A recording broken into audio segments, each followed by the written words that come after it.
If you have ever sold during a crash and watched the market recover without you, that was not a mistake. That was your brain doing exactly what it was designed to do. The problem is your brain was designed 200,000 years ago, and the stock market is only 50 years old. Dalbar has been tracking investor behavior for over 30 years. Their latest data covers the 20-year period ending December 2024. The average equity investor returned 9.24% per year. The S&P 500 returned 10.35% per year. That gap is 1.11% annually. On a $100,000 starting portfolio, it compounds into something brutal. The S&P 500 grows to $717,000. The average investor arrives at $345,000. The gap is $371,000. That is not a rounding error. That is a second retirement account that simply does not exist. Now here's what most people assume. They assume that gap comes from picking the wrong funds, or paying too many fees, or not saving enough. Those things matter. But Dalbar and Morningstar both identify the same root cause. The gap is driven by behavior. Specifically, 3 decision patterns that every human brain runs automatically. And once you can name them, you can interrupt them. If you want to keep building clarity around how money actually works, this is what we do on Sarah's Money Map. Subscribe if that sounds useful. Now let's look at the 3 traps. Trap 1 is called present bias, and it is the oldest software running on your hardware. Here is how it works. Your brain assigns far more weight to what is happening right now than to what will happen in the future. $1,000 today feels more real than $2,000 5 years from now. Even when the math clearly favors waiting, behavioral economists call this hyperbolic discounting. The discount rate your brain applies to the future is not rational. It is steep, and it is immediate. Watch what this does to an investor. In October of 2024, Priya is watching her portfolio. The market has been volatile for weeks. Every headline says something is wrong. Her brain is running the calculation it has always run. The pain of watching this number drop is happening right now. The benefit of staying invested is years away. Present bias says exit, so she moves a significant portion into cash, planning to get back in when things settle. The market surged in the fourth quarter of 2024. Priya missed it. Dalbar tracked this exact behavior across the entire investor population. Withdrawals from equity funds occurred in every quarter of 2024. The largest outflows happened in the third quarter, right before the biggest rally of the year. 3 out of 4 investors who tried to time the market got the direction wrong. That is what Dalbar calls the guess-right ratio, and in 2024, it sat at 25%. The fix for present bias is not willpower. Willpower dissolves under pressure, and the market always applies pressure. The fix is pre-commitment. You remove the decision from the moment of fear entirely. Richard Thaler and Benartzi built a savings program around this exact insight. The SMART program asked workers to commit now to saving more from future raises. Not today. From raises they had not yet received. Because committing to future action is almost painless. The results were striking. Average savings rates climbed from 3.5% to 13.6% over 40 months. The behavior did not change. The architecture did.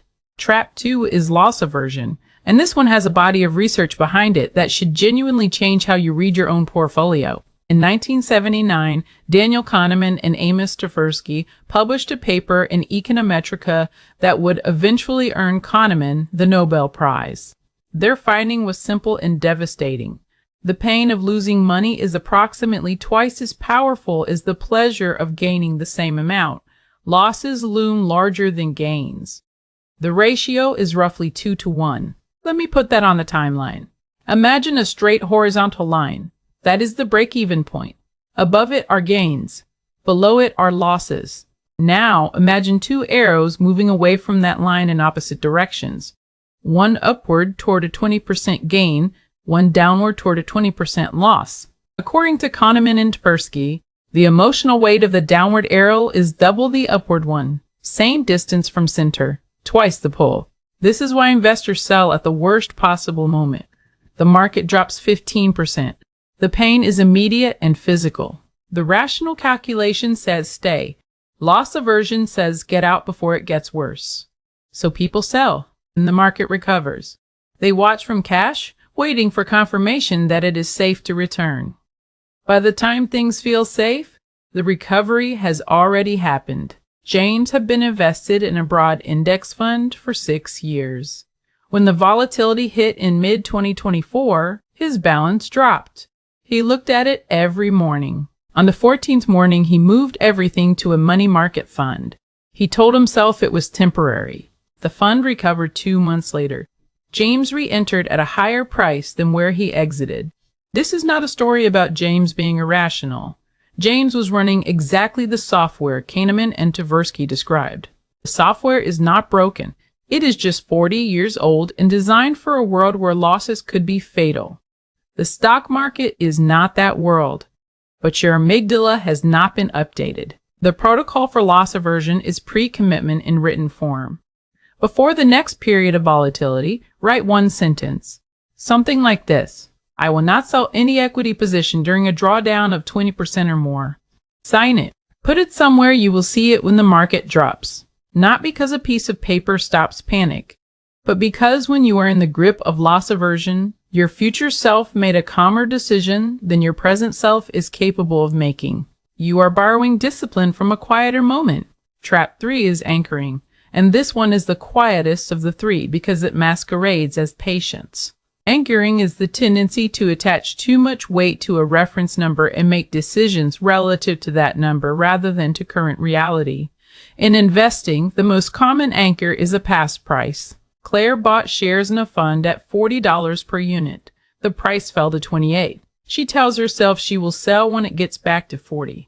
Not because 40 is the rational target, but because 40 is the number she paid, and it has become the psychological finish line. This is anchoring. The fund's fair value has nothing to do with what Claire paid, but her brain treats her purchase price as the correct price and everything below it as a temporary error. Dalbar names anchoring explicitly as one of the behavioral drivers of underperformance. It creates a specific pattern. Investors hold losing positions too long, waiting for the anchor price to return. And they sell winning positions too early because a gain feels like it is finished once it clears the purchase price. Both errors compound over time. Now here's the number that brings all three traps together. Morningstar tracked the average dollar invested in U.S. mutual funds and ETFs over the 10 years ending December 2024. Investors earned 7% per year. The funds themselves returned 8.2% per year. The gap of 1.2% per year sounds modest, but on a $100,000 portfolio over 10 years, it represents roughly $130,000 in foregone growth. That is the cost of the behavior gap, conservatively measured over a single decade. Dalbar's 20-year data puts the full picture at $371,000. You did not lose that money to fees. You did not lose it to bad fund selection. 3 patterns in your brain, each with a name and a documented mechanism, created that gap. And here's the part that matters. Morningstar also identified what closes it. Allocation funds, the ones investors tend to set and forget, had a gap of just 0.1% per year. Investors captured 97% of those funds' returns. The gap nearly disappears when the decisions nearly disappear. So here's the protocol. 3 steps executable this week. Step 1 is to automate the entry. Set up a recurring transfer from your checking account into your investment account on the same day every month. Same amount. No decisions required. This removes present bias from the equation entirely. The transfer happens before fear arrives. Step 2 is to write the pre-commitment letter. 1 sentence. Define the drawdown percentage at which you commit to holding rather than selling. Sign it. Keep it near your laptop or phone. This is your loss aversion circuit breaker. You are making the calm decision before the storm, not during it. Step 3 is to remove your cost basis from your regular view. Most brokerage apps show you your gain or loss relative to what you paid. That number is the anchor. It is not useful information for future decisions. Some platforms allow you to hide it. Others let you change the default view. Find the setting and change it. Evaluate your holdings based on where they are going, not where they came from. 3 traps. 3 protocols. Each one addresses a documented mechanism, not a character flaw. Here is the reframe that ties this together. Behavioral scientists have spent decades studying why intelligent people underperform. The consistent finding is not that investors lack knowledge. The finding is that they are running ancient software in a modern environment. Present bias kept your ancestors focused on today's threat. Loss aversion kept them cautious around genuine danger. Anchoring gave them stable reference points in an unpredictable world. These were adaptive. They kept people alive. The market does not reward survival instincts.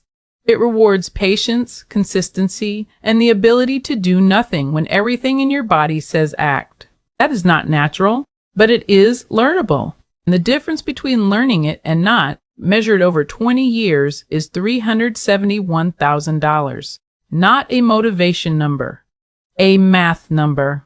Tell me in the comments which of these 3 traps shows up most often for you. Is it the urge to move to cash when headlines turn dark, the inability to hold a position that is down, or the quiet wait for a price that may never return? I read every comment because the patterns matter. I am Sarah, and I will see you in the next one. This video is intended for educational and entertainment purposes only. I do not provide personal financial advice. Investing involves risk. AI tools may be used in production, but I, Sarah, personally edit and review each video.